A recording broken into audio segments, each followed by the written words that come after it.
advanced players, we'll have the right hand pretty much the same way, but we're going to introduce a new groove to the left hand. It goes like this. 1, 2, 3, 4. 1, 2, 3, 4. 1, 2, 3, 4. 1. Gives a little kick to the left hand. Let's put in the right hand. 2, 3, 4.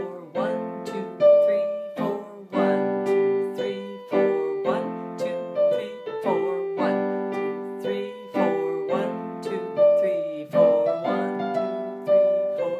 1, 2, 3, 4. Now you'll notice I went to the solid chords in the left hand and started to spruce up my right hand a little bit. Instead of just walking down the F, I doubled it.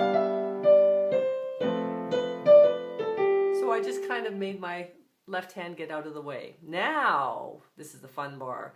We leave our left hand on the G chord, cross the right hand over nice and low, and play those notes marked with the X's, which I kind of call the cadenza. 1, 2, and the F chord. So I went F, E, D, C, B, and G, because I know I'm probably out of the video here. Bring my hand back up to that E flat chord, and in the left hand I'm going to play E flat major 7. Major 7, take a look back at Play Piano Chords Today Book 1, that famous page that has all the chords on it.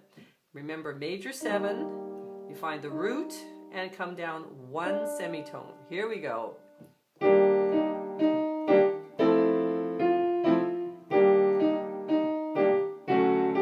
D major 7. There's the root, there's the 1 semitone down.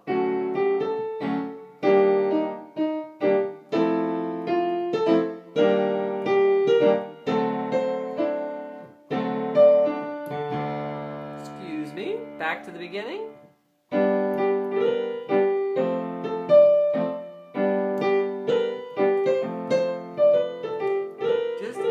Some diddles in there. G, A, B flat, B.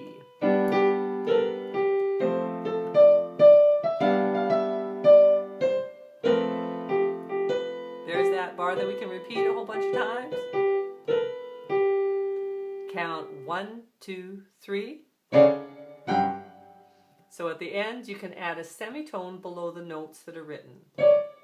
And do the same thing in the left hand, but in contrary motion. Have some fun.